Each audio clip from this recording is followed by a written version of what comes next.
I've been using the wheel for the past week and a half to determine what demons I will be stuck with until I complete them, or until the end of time.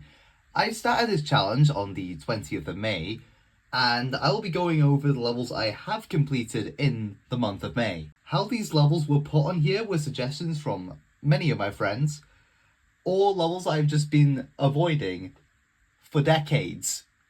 So this will be an amazing way for me to complete levels that I really do not want to play, because I'm running out of levels to play because I've beaten most levels I've already enjoyed. So this challenge was a way to actually do that. This challenge was also inspired by the many monthly challenges that the Wild Seal does on their channel. So make sure to go check them out. I'll put a link in the description of their channel and everything. So yeah, just go check them out. They're very funny. Anyways, with that out of the way, let's get started. In the month of May, I ended up completing 6 levels of the 200 or so levels that are on the list. And I will be going over my experience with all 6 of these levels because I have posted completions on my second channel. You can go check that out as well. However, I'll be quickly going over this first level because this is like the easiest level that I have played so far. This video is going to turn out to go very downhill after this demon I talk about, and it's called Nostalgic Travel. Nostalgic Travel is a 5.5 minute long level that has a very simplistic design. Only complaint with this level was I just don't like long levels, so this is something that really did take a bit of time for me to complete. My worst death in this level was about 60%, and overall this level was very sight readable due to the simplistic design that the level has, because it only uses normal blocks from Geometry Dash, and it's not fucking glowy. It was very enjoyable to play through, which was very shocking for me, because I don't really like long levels. Especially levels that are over 5 minutes long, mind you. But the only part I really say that was an issue was the ending. The ending felt harder than the first 60-ish%, and I'm very happy I did fluke it, especially about 85 to 92%, because you can't really tell what's going on for some reason, or I'm just bad at sight reading.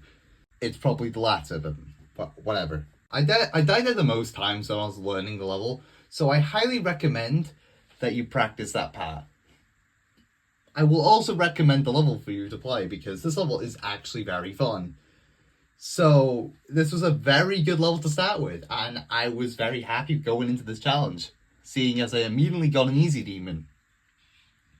I gave this an 8 out of 10 in enjoyment because this was very fun to play through and it was quite easy for me. Anyways, let's see what next level. Great! Fusion 2! I was not excited for this one, I will be completely honest with you, as some of these parts in this level have shit transitions. Genuinely. The 62% transition sucks so much because you have to go into a ship part, and I died there so many damn times.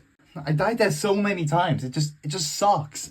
I would also like to point out that at least about 15% of this level is literally just auto. You don't do anything in this insane demon for like 15%, which is very stupid. I just had to point that out quickly. Anyway, time to talk about the duel. The duel, it wasn't really the best. I mean, I didn't find it too bad. It takes like about 5 minutes, 10 minutes at most to learn, and it didn't really bother me much. And I didn't really die there much after that, so that's pretty good for me, I guess. I don't know. There's some other parts that I did like, for example, like the middle section, which was actually very fun to play through after you learn it. But now let's get on to like the worst part of the level, which is 62 to 74%, which, my god, who thought of this gameplay? This ship part has like parts that move at Mach 10 speed at random parts that you can't predict until it's too late. This is why I don't really like 2.0 levels much, because there's so many moving blocks that I can't even process anything anymore. Finally, the we'll talk about the boss briefly. The boss was very easy after you learn it. It literally takes not even a minute to learn. And I fluked it from like 73%. So 4 out of 10. Gameplay was not fun. I did like the bit of the design, and yeah. What I will like to point out is that it took me exactly 10 times the amount of attempts that it did to beat Nostalgic Travel, which was shocking to say the least. But yeah, that is Fusion 2. Surely it can't get worse. Well, I guess it can get worse. Okay, we're only 3 levels in, and we've already found one of the worst levels I've ever played. Acropolis. Jesus Christ, Acropolis. Oh my god, this level sucks so much. And I don't even have to tell you that this sucks. You can look at the first 5% of the level, which has like 2 frame perfects, and that's enough to tell you that this level sucks. This is a remake of the level Acropolis, and it is slightly harder than Acropolis. I fucking hate Acropolis. I'm gonna say that right now. I really hate Acropolis, so I was not happy going into Acropolis at all, because the first 5% is literally a top 200. So it was very impossible to get consistent at this level. However, like, the rest of the level was fine.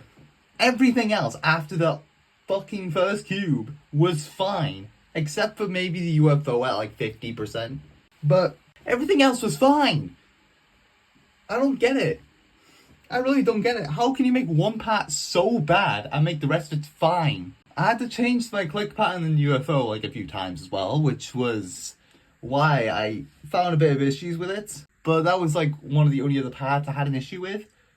The last part I had an issue with was the last wave. The last wave is a bit too difficult, I would say, for the level to be a tier 21. I died at the last wave like 4 times, especially at 94%, when I just didn't go into the mini portal too high. And I really just lost my mind when I was playing that level. I just wanted it to be over. This was one of the first times I did have a very late death in one of these levels, and yeah, it's probably going to be a reoccurring theme throughout the entire series. So yeah, just saying that just in case. If I died at the last wave a few more times, I feel like I would have just broken something, but I didn't, so that's good. But I'm still giving this a 0 out of 10 because this is probably one of the most miserable experiences I've ever had while playing an Extreme Demon. Well, that was the very first Extreme Demon that I got in this wheel, which was, by surprise, one of the worst levels I've ever played. Anyways, let's see what the next level is. I'm excited to finally start a break. Okay, you know what?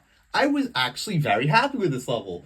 I really like Linear Lane. Linear Lane is such a good level to play through. I was so happy I got this level after Acropolis, because Acropolis just felt like hell. Like abysmal torture or something like that. I don't know. I just didn't want to play that level ever again. So actually getting this Insane Demon felt amazing. Even though it's number 33 on the Insane Demon list, it was very fun to play through. It's a click sync timing level, which I'm very good at. And I'm actually very happy to say that this level did not take me too long to beat. The ending is very easy to play through and it's very sight readable. The midsection wasn't too bad. The only issue I had with it was the beginning, the gimmicky part, and then the part right after it, which I did have a bit of issue with because I was raging quite a lot, I'll be honest. But other than that, I really had fun playing the level, had fun learning the level, and overall was a very good experience. I'll be giving this level a 8 out of 10 because it was very solid. Sure, the luck I've had recently was not good because I've only had 2 Insane Demons and 1 Extreme in 4 levels, but surely that luck is gonna change soon, right? You know, at this point, I feel like I should just shut up about trying to, like, get lucky in some of these levels, because I've now noted that the wheel thinks that I'm the worst person on this planet.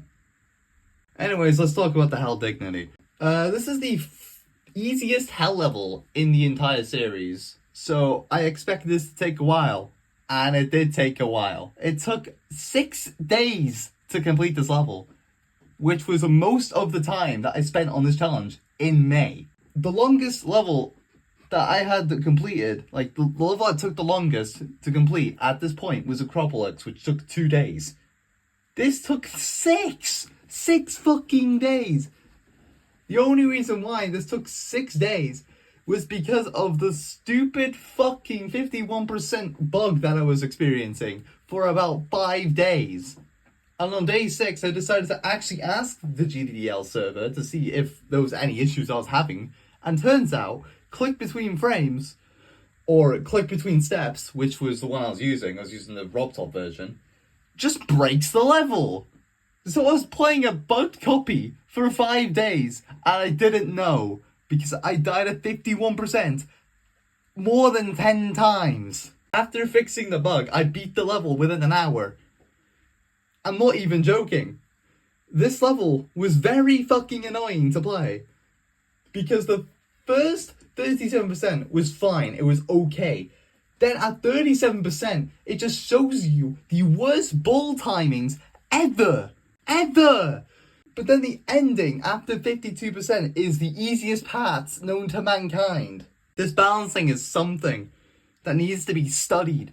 Anyways, I found it a bit better to play in that last hour, so I'm giving it a solid 5 out of 10 because of that. Let's just get into the last level I played in this month.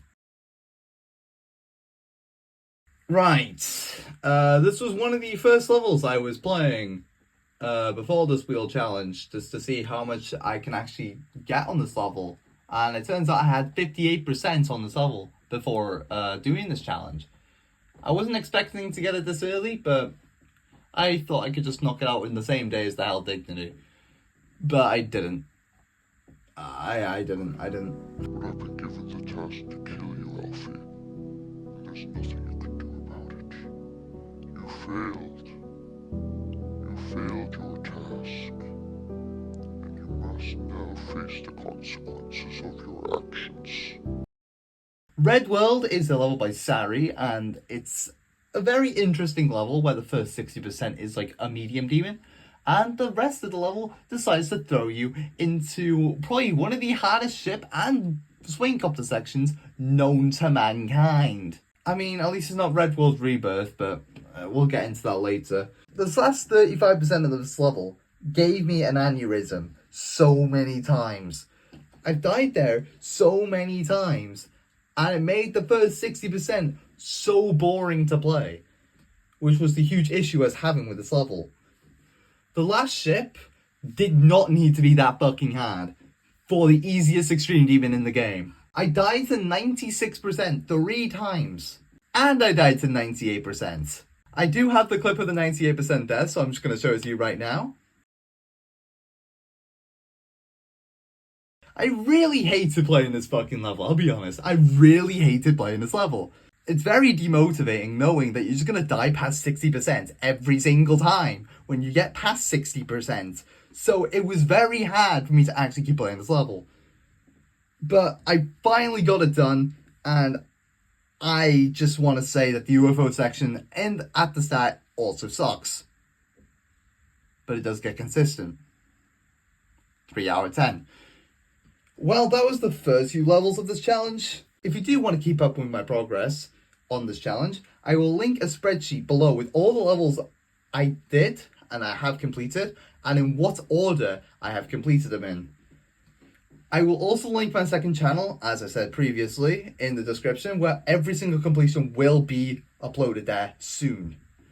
Now, there's more levels on the list that have completed that is on that channel right now, but I'm trying my best to get those videos out as soon as possible. But yeah, thank you so much for watching this video, and I'll see you again next month for another review. And here's a bit of a teaser of what happened that month. I have any, sorry. Injured, can you? I hit the wrong fucking one! It's fucking medium demon! Thanks, Alfie, thanks. You got me.